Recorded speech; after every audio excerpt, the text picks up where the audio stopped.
Magandang oras at magandang buhay mga ka-Golden Boy, mga kababayan. Ito na yung ating iniintay na reaksyon ng China tungkol sa banggaan kung ano ba talaga ang nangyari. Well, ang aking analysis noong nakaraang linggo ay tugma na tugma dahil nga pala merong dalawang faksyon ngayon sa China. Ito ang grupo ni Xi Jinping at yung grupo ni Zhang Youxiao na kung saan yun daw ang pinakakalaban ni Xi Jinping at yung nasa barko ng Chinese Coast Guard ay yun yung grupo ni Zhang Youxiao at itong sa Philippine Navy yun ang migdat sa Chinese Navy na barko yung humarang ayun yung mga loyalista kay Xi Jinping. Kaya meron pala ngayong political turmoil sa China na meron palang kalaban diyan si Xi Jinping sa military. Ito yata si Zhang Youxiao. Kaya ito pakinggan natin ng mabuti ang video. Ito'y galing mismo sa channel ng China na inamin nila na talagang ibinangga nila, hinarang yung PLA Navy, yung Chinese Navy para matuloy itong tinatawag na parade, itong parade ng China sa September 23 commemoration ng gera nila sa Japan noong World War II. Napaka-importante kasi ng parade na ito kasi ito na yung huling parade ni Xi Jinping ayon dito sa ulat.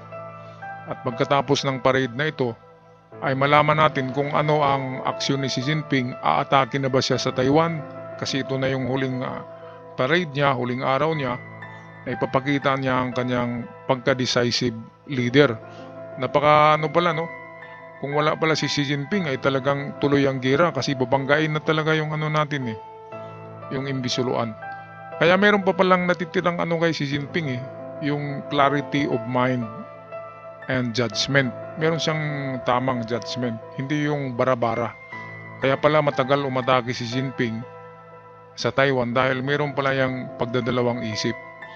Hindi katulad nitong Zhang Youxiao, delikado pala ito, napaka-aggressive. Yun yung nag-utos pala na banggain yung suluan, yung ating barko. So ito na yung video courtesy sa atin ng itong Chinese Insider Channel. Atin pakinggan ng mabuti. Zhang Youxia and Xi Jinping are entering their most tense phase yet, as the South China Sea is suddenly shaken by an incident in which two Chinese vessels collided. An accident that seemed absurd at first glance, but in fact revealed a tangle of power plays. Meanwhile, from Beidaihe to Zhongnanhai, rumors swirl about a countdown to the final military parade on September 3 and plans for a full-scale offensive immediately afterward. Ayan, so napakadelikado ng pahayag na yan, no? Final day parade of Xi Jinping sa kanyang pagka-presidente sa China. At afterward sa parade, pwedeng September 4, ay gagawa na si Xi Jinping ng pag-utos ng buong militar na pag-atake. Sino bang atakihin yan? Edi Taiwan sa Pilipinas, sino pa ba? Kaya napakadelikado pala ng September 4. Ang kagandahan lang pala ay itong si Xi Jinping ay nag-iisip pala ito. Kasi yung PLA or Chinese Navy ay yun pala ay mga loyalista ni Xi Jinping at may mga utak yun Hindi katulad nung Coast Guard ng China, yun pala ay mga loyalista ni Zhang Youxia or Zhang Youxia. Si Zhang Youxia ay yan yata yung pinakamataas na military ng China, which is opposing siya. Kumontra siya kay Xi Jinping dahil matagal daw umatake si Xi Jinping. Ibig sabihin nitong Zhang Youxia ay aggressive siya. At gusto niya na talagang aatake kung aatake. Kaya ito ang napakadelikado nito. Kapag natanggal sa pagka-presidente si Xi Jinping sa China ay ito na yung papalit ngayon. Itong pinakamataas yata ito na general ng China, si Zhang Youxia. At ito ang nag-utos sa Chinese Coast Guard na banggain yung suluan. Pero sadyang deliberately hinarang ng Chinese Coast Guard sa utos ni Xi Jinping.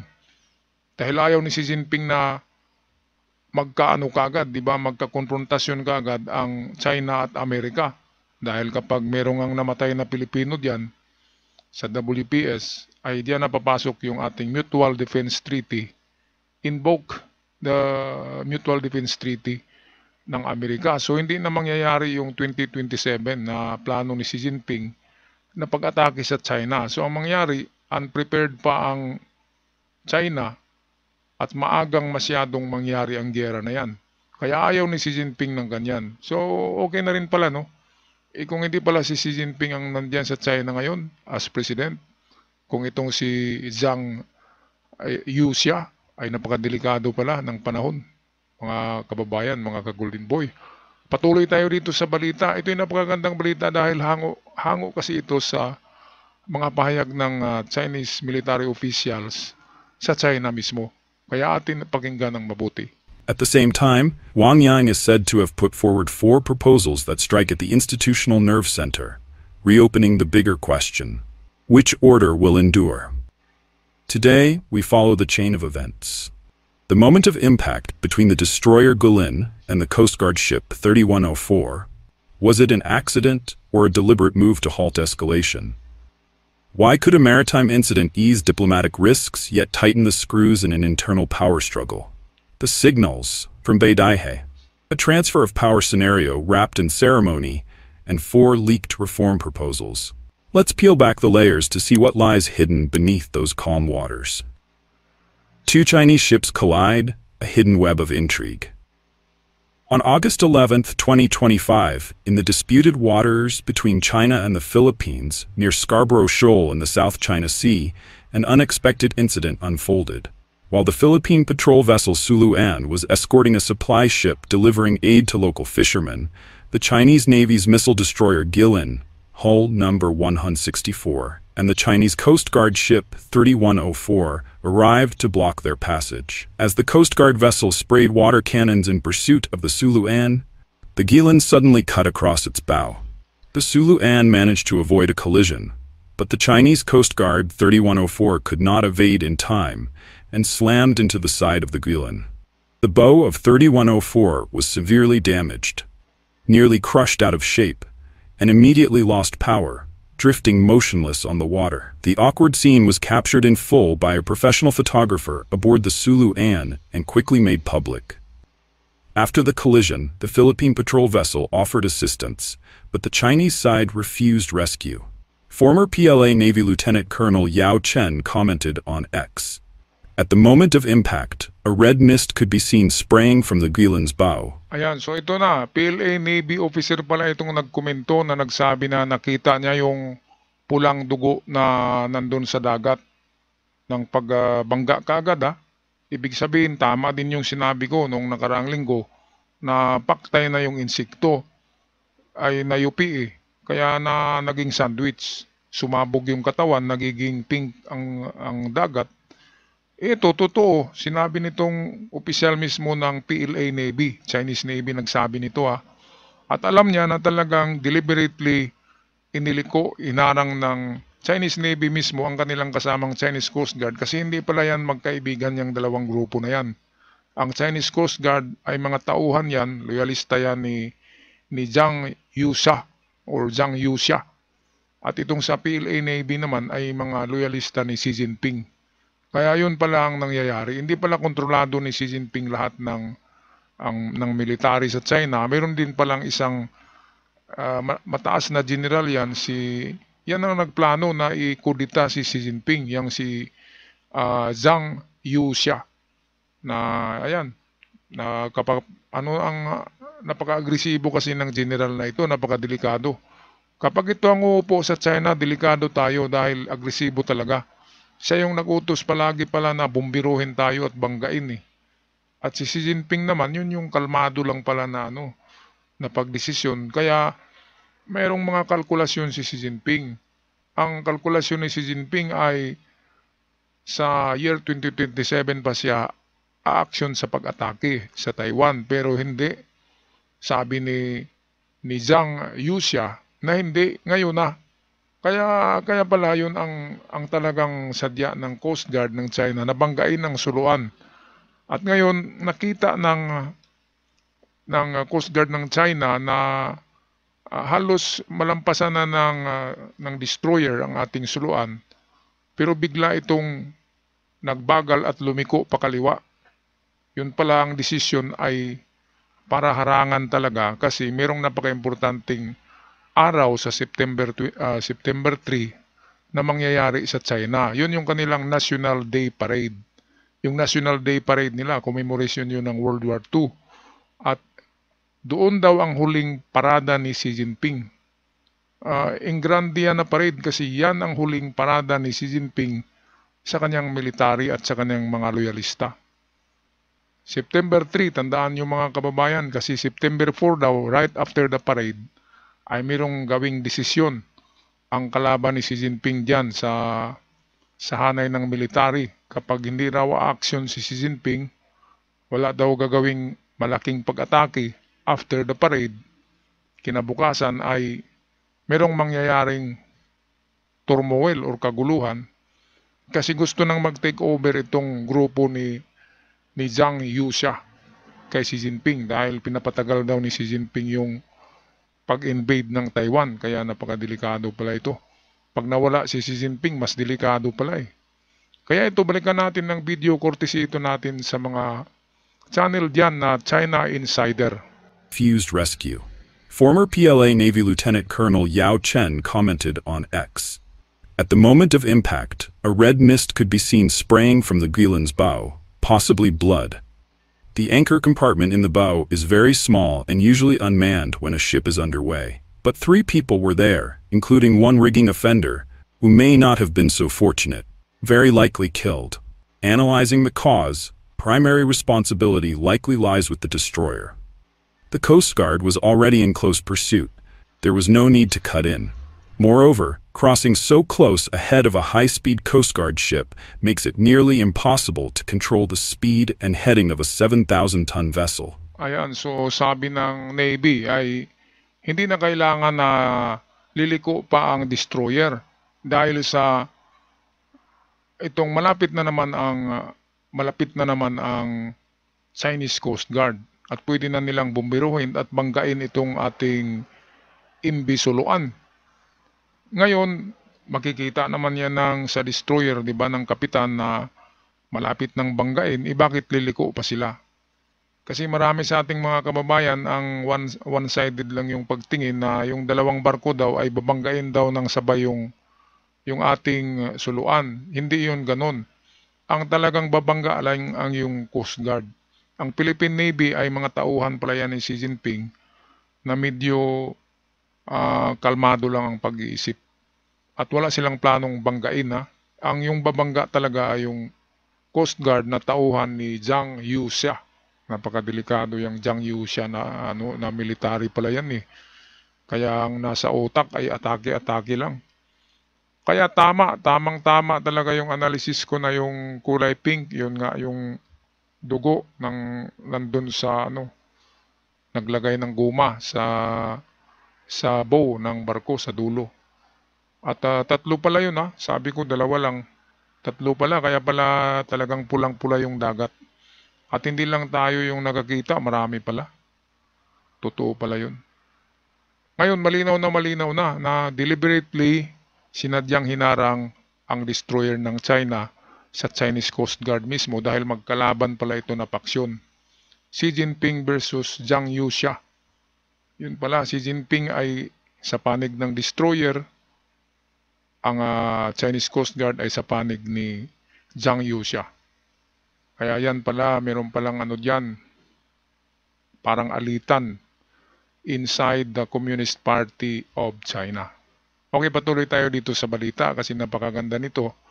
At hindi lang yan, napakasensitibo, napakadelikado.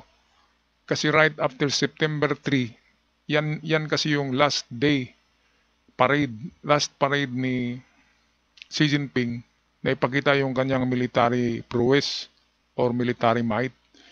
Ngayon kung walang gagawin daw diyan si Xi Jinping, ay mag-alsa na itong magkudita na itong grupo ni Zhang Yuxia.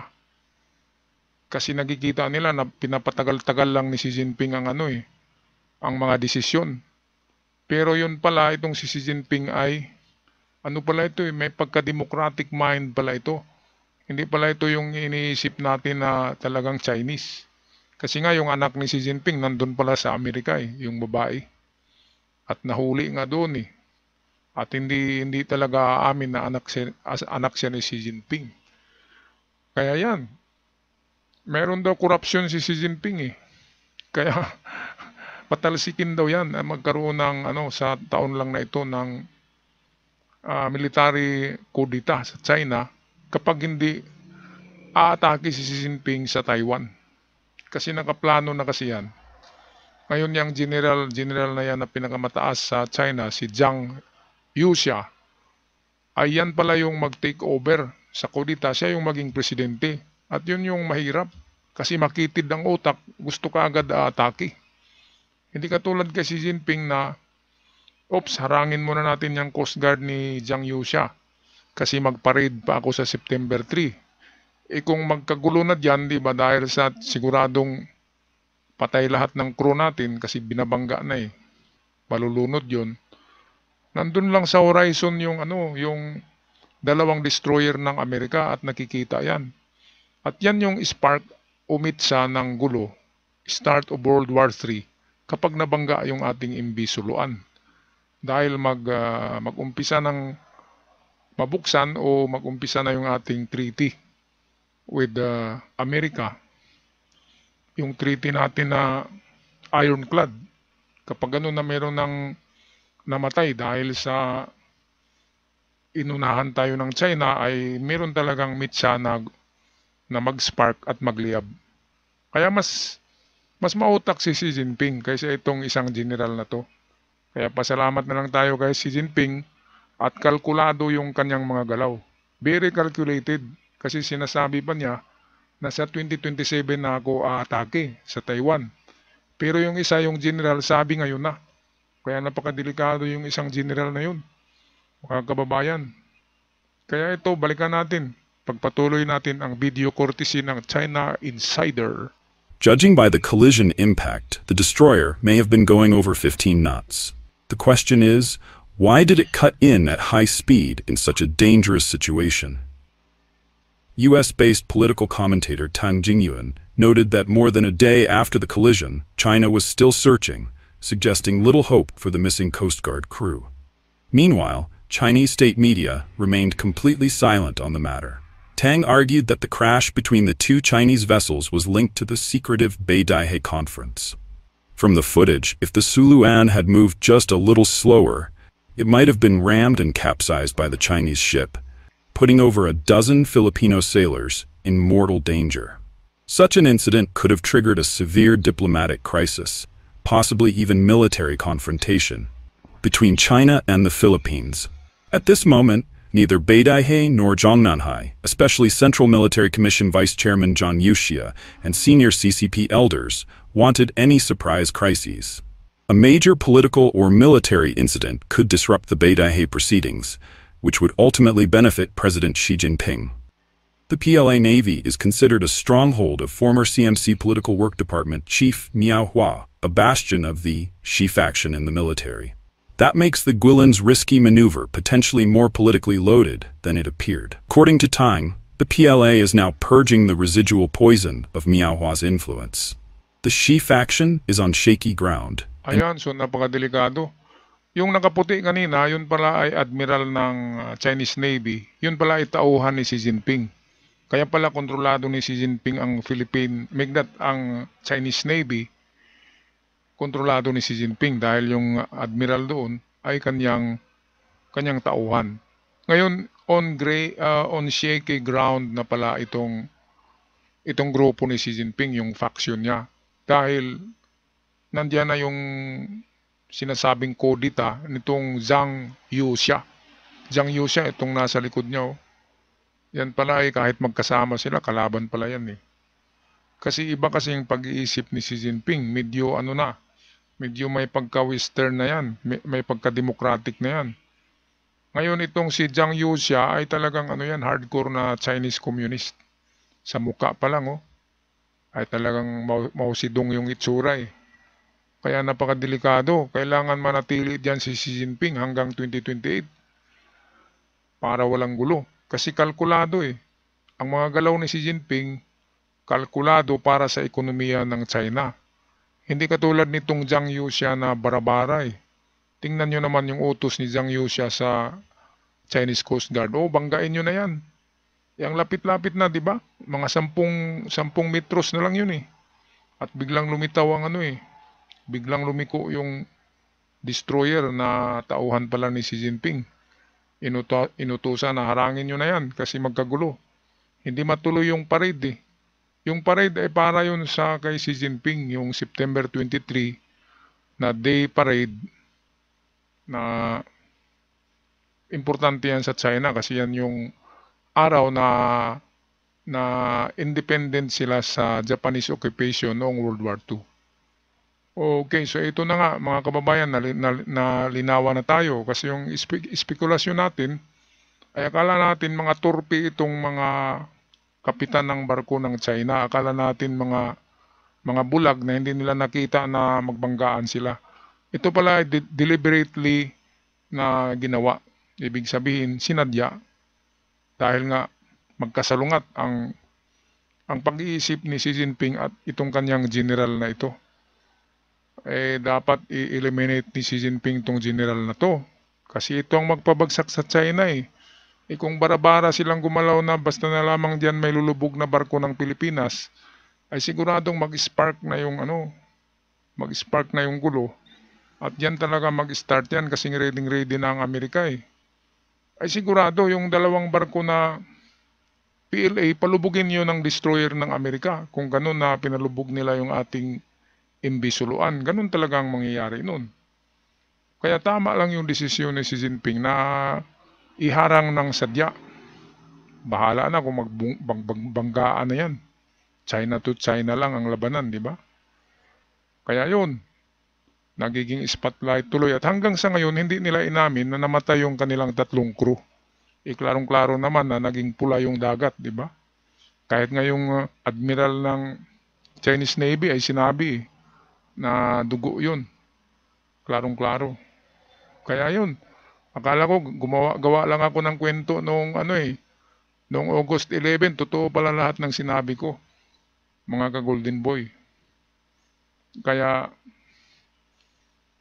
itong nagpasalamat tayo sa galaw ni Xi Jinping at hinarang ng destroyer. Kung hindi, talagang ngayon tumakbo na tayo sa bundok ngayon dahil nagkagulo na sana noong araw din na yun, August 11. Okay, tapusin na natin ang video mga kababayan. Balik tayo sa China Insider Channel. Many generals may feel it's better to strike first than wait for the axe. The Guilin's commander, identified as Guo Wei, has virtually no personal information available online.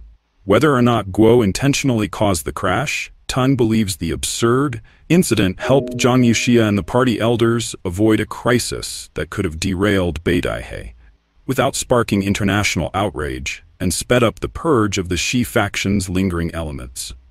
Commentator Lao Deng claimed on his program that insider information suggests the Guilin deliberately blocked the Chinese Coast Guard from ramming the Suluan. This, he said, was an open act of defiance by the PLA Navy against an extremist faction within Zhongnanhai. Ayan, so ang extremist faction ay yung kay Zhang Yuxia. At yun, inamin nga ng PLA Admiral na sadya nilang binangga. Kaya nagkaroon na naman ng gulo sa China. Kaya pala umuwi ng China eh. Hindi huminto doon hindi tumigil sa artificial island ng China yung dalawang barko. Pinareport, pinabalik sa China. Baka pinagsampal yung yung mga kapitan doon, pinagsasampal. Magkalaban pala yan, yung isang general dyan ng China at Xi Jinping. Kaya dapat si Xi Jinping ang gagawa kasi siya yung presidente ng paraan na matanggal yung Zhang Yuxia dahil yan yung hot-headed, mainit na ulo.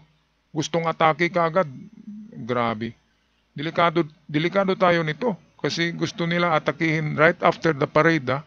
Pagkatapos ng September 3 parade ay aatake na sila kung saan ba sila atake. Hindi sa Taiwan. Pangalawa, Pilipinas. Wala nang ibang atakihin pa ng China. Tayo lang naman ang kalaban nila dito sa WPS. Taiwan at WPS, pangatlo Japan. Pero hindi nila unahin ng Japan kasi mahirap. Armado, di ba? Kompleto. Dito sila sa WPS. Pag punta nila dito, nandiyan na naman ang Amerika, mahirapan talaga sila. Kaya tamang-tama yung mga desisyon ni Xi Jinping. Very calculated decision yan. May utak pala to, akala ko walang utak to eh. Yung isa yung walang utak, yung Zhang Yusha. Bara-bara yung desisyon niya. Okay, so ito, panghuling clip na atin panoorin, courtesy ng China Insider. The attempted ramming of the Philippine ship was, in essence, a calculated provocation. If it had succeeded, China's navy could have been dragged into direct confrontation with the Philippines and possibly combat. Any outbreak of hostilities would force Beidai's agenda to shift dramatically and send Zhang Yuxia to the front lines to command. Thus, the CMC leadership had issued strict orders forbidding the Navy from initiating clashes, a strategic balance, and prevent the Coast Guard from provoking incidents. Ayan, so kung natuloy pala yung pagbangga sa suluan, ay alam nila na magkagulo at darating ang Amerika at talagang may namatay. May talagang palubugin ng Amerika yung Chinese Navy. At kung nangyari pala yun ay hindi na matuloy itong September 3 National Parade ng China na napaka-importante para sa pagka-presidente ni Xi Jinping dahil ito ang huling pagpapakita niya sa publiko. Nagagawa siya ng military parade na nandun lahat mga missiles, ipaparade yan, mga nuclear warheads. Ngayon kung nangyari pala yung banggaan na yun, ay automatic pala na mag-take over, mag-kudita si Zhang Yuxia. Siya na yung mag-take over ng military ng China. Kaya yung araw din na yun, August 11, yun sana ang unforgettable day of the world or in the Philippines or in the WPS. At yun din ang umpisa ng gera mismo, mga kababayan. Kaya pasalamat tayo kay Xi Jinping. Ay medyo may utak pala ito na pagka-democratic at pagka-western, maka-Amerika pala ito. Dahil yung kanyang anak nga na babae ay nandun pala sa Amerika, nag-aaral at napakayaman doon sa Amerika. Anong masasabi niyo sa ating video ngayon, mga kababayan? Na nalalaman na natin na deliberately or sinadyang iharang or banggain yung Chinese Coast Guard ng Chinese destroyer. Ngayon, alam na natin. Pag-comment sa ating comment section at sa mga bago pa lamang sa channel, huwag kalimutan mag-subscribe para palagi tayong updated. At hindi lang yan, malaking tulong para sa aming mga content creator. Hanggang sa muli, God bless the Philippines. Ingat ang lahat.